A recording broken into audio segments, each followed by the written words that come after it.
resurrection and the life, saith the Lord. He that believeth in me, though he were dead, yet shall he live. There's a man in the street, Sergeant. Where? That fellow there by the post. A man dressed in brown? Yes. Who do you suppose he is? Husband? Or her lover. I'll go over and find out.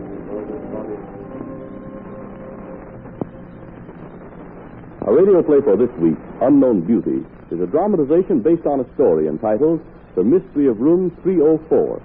This story will be found in the fascinating pages of next Sunday's issue of the American Weekly, the educational and entertaining magazine distributed with every Hearst Sunday newspaper from coast to coast. Ariel Milligan stands in the doorway of her Florida bungalow, gazing out into the moonlit garden. Suddenly, her husband's voice breaks the spell. Ellie? Ellie? Oh, Papa. Of course it is. Who do you think it was? The lovely evening had me in its magic spell. Huh. Papa. Yes? Papa, let's pretend we are not married. But we are, Ellie. That's silly, pretending we're not married. Yes, of course. It was just an idea. Why? Where are you going, Harper? I've got to run upstate and see about getting an okay for opening the circus season in Clearwater. I'll be back as soon as I can. But, Harper, Yes? tonight's our wedding anniversary. Huh? The 24th? Oh, so it is. Well, that's too bad, Ellie. I'd like to be able to take you out to celebrate, but Ryerson says there's a hitch in his arrangements at Clearwater, and I'll have to go up and settle things. Hello there. Oh, there's our friend Gray. Hello, Gray. Hello, Bramwell. Say, why don't you get yourself all togged up and let him take you out tonight, Ellie? I'll pay the shot. Going out? I'm glad I caught you. I'm leaving for home tomorrow. Thought I'd drop over and say goodbye and bring Ariel some posies. Oh, Tulip. How beautiful. This is terribly nice of you, Bramwell. I'm just asking for the train. I have to be up in Clearwater for tomorrow morning. Oh? Yeah, see here, Gray. This is our anniversary, and I can't do the honors myself. So why don't you take Ellie out someplace this evening? I'll pay the shot. Why, Papa, you shouldn't do this. Maybe Bramwell has plans of his own. No, I'm free as a bird. I'd be delighted to take you out, Ariel. If you'll accept me as your husband by proxy. Then it's all settled. Thanks, Gray. Mighty decent of you. Enjoyed knowing you down here this season. Pleasure's been mutual, I'm sure. Thanks. Hope to see you again. Thank you. Well, goodbye, Ellie. Goodbye, Harper. Have a nice time tonight, Ellie. Ellie. It sounds like sacrilege to hear him call you that. Bram. Well, it does, Ariel. He butchers the most beautiful name in the world and treats the most beautiful woman like a piece of his mangy circus. Let's not talk about Harper. Let's talk about us. Oh, let's turn the radio on. You're really going back home tomorrow, Bram? Yes, vacations must end sometime. Then I shan't have anyone to go swimming or golfing with. I ought to bring me sea turtles. Oh, that reminds me. Here's that snapshot I promised you. Me holding the turtles. Now, that's me in the middle with the hat. Oh, silly. Of course I shall keep this, but I shan't need it to remember you by. Shan't you, Ariel? No. I'll keep one of these tulips pressed in the first letter you sent me. As a symbol of these two lips pressed against yours. But, Bram, you mustn't. I'm crazy about you, Ariel. Stop, Bram. You forget Harper. No, I don't. But I wish you'd forget him. I'll make you happy, Ariel. I'll show you what love really is.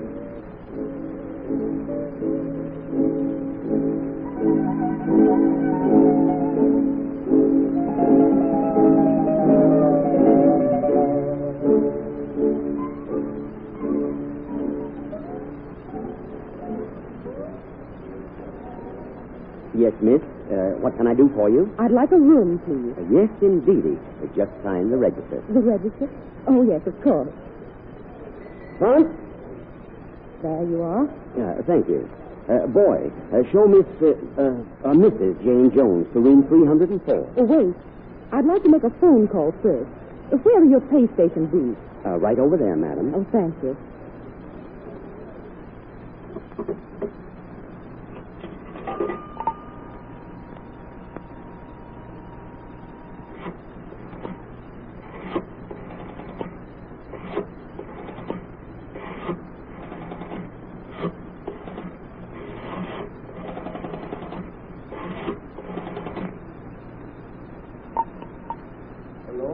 Hello, Harper. Ellie, where are you? I've been worried to death since you left. I told you in my note not to worry, that I'd get in touch with you, didn't I? Yes, but I don't understand. Where are you? When are you coming back? I'm never coming back, Harper.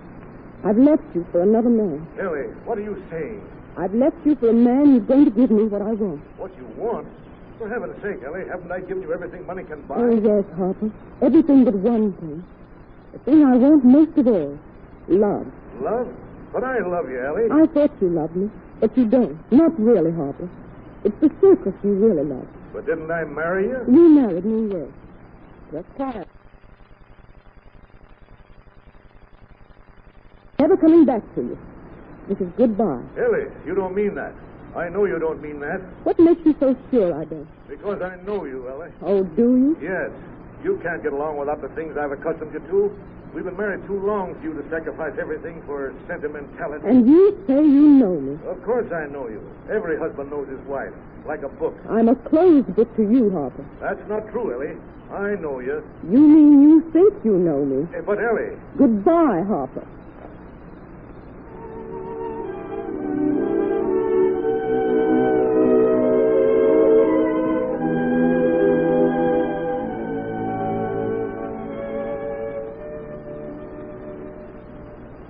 Tell me again, Dan. I love you, Ariel. Again. I love you. And I love you. Oh, darling, I couldn't be happier than I am when I'm with you. Couldn't you, dear? You really do love me, Dan. Oh, don't you believe Yes, me? yes, of course I believe you. But I'd like to hear you tell me so. Gran, Yes, darling. when are we going to be married? Oh, why must we discuss that now? Don't spoil this perfect moment. Oh, I don't mean to spoil anything. I thought it the most natural question. I love you so much that I've burned all my bridges behind me. I've left Harper so that I could be with you always. I want to have you with me always. Then when is it to be for always? You're here with me now, aren't you? Can't this go on for always? Gran, Yes, dear. you are going to marry me, aren't you? Why can't we go on like this, Ariel? Loving each other. Oh. You don't intend marrying me, Brandon. Have I said that? You don't need to. I see it in your eyes. How have I changed, Brand? Why, you haven't changed, Ariel. You have. Why? No, I haven't, darling. I love you just as much as ever. Then why aren't you going to marry me? I can't. Why not? You love someone else? No, I swear I love only you. Then why can't we remarry? I'm getting a divorce from Harper. Yes, I know. But my wife won't divorce me. Oh. Brand, what will happen to me now? Why, you'll go back to Harper. Why do you say that? Oh, because I know you, Ariel, like a book. I've heard that before. You mean you think you know me, Brand?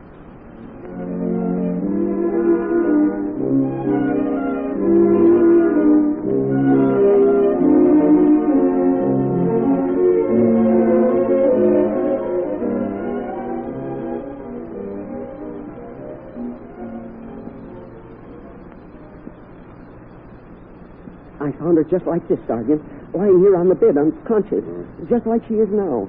I've sent for an ambulance. Good. Who is she? She's registered as Mrs. Jane Jones, Miami. Jane Jones, eh? Sounds like a phony to me. Gosh, Sergeant, I don't know what to do for her. She must have taken poison. Look at that glass. Yeah, crystallized with acid.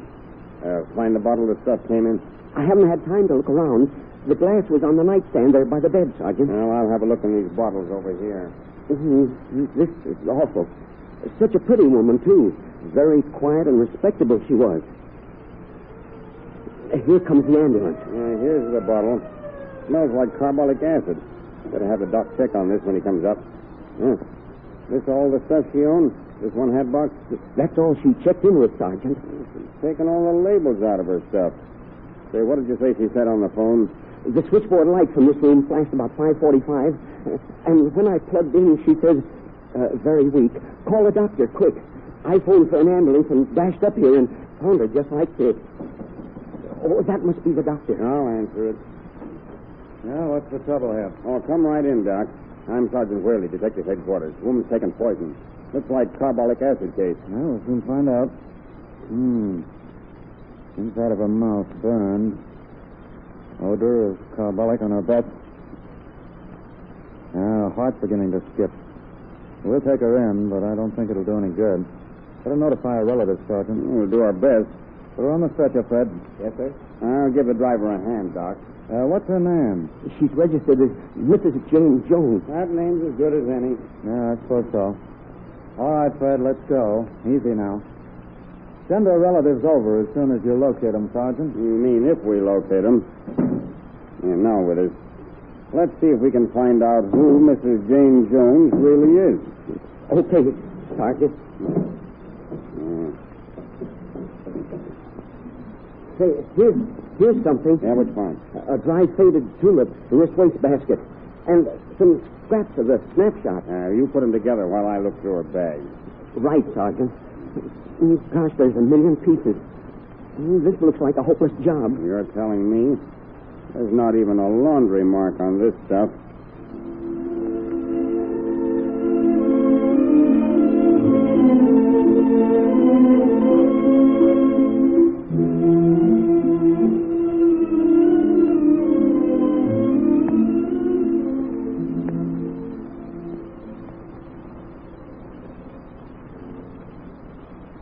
She sure looks pretty laid out in that blue evening dress, Sergeant. Yeah. She may be buried unidentified, but it won't be in a pauper's grave. This swell funeral and layout's all been donated. Folks sure have been kind. Look at all the flowers. Who sent that bouquet over there? The card said somebody's darling, but no name was on it. Maybe it was sent to the guy in that snapshot. The one holding them two turtles. Maybe. Too bad she burned the face out of the picture. Gosh, it took nearly 3 hours to piece that together. And I thought I struck a hot clue. Did the undertaker see anybody specially hanging around here with her? Well, there was one man who came every day. He'd stand and look at her with tears running down his cheeks, but he'd never say a word, just turn away. I wish I could have questioned this mystery man. He may be the one who can identify her. And maybe he'll be here to the funeral. It's time for it now. Oh, here comes the minister. Well, let's go over there where we can watch this crowd with her.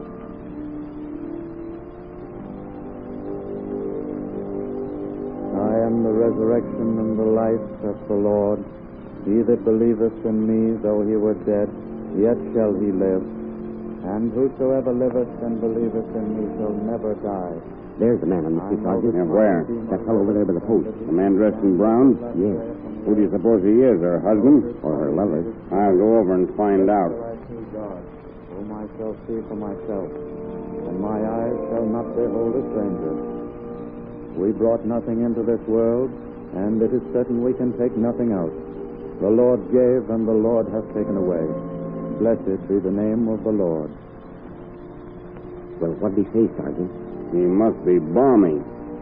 All he does is sob and keep repeating, I thought I knew her, but I guess I didn't know her after all.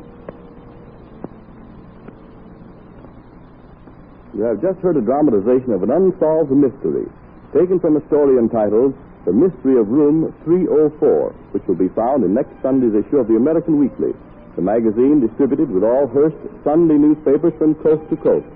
This is Wentworth announcing and turning the microphone over to your own announcer.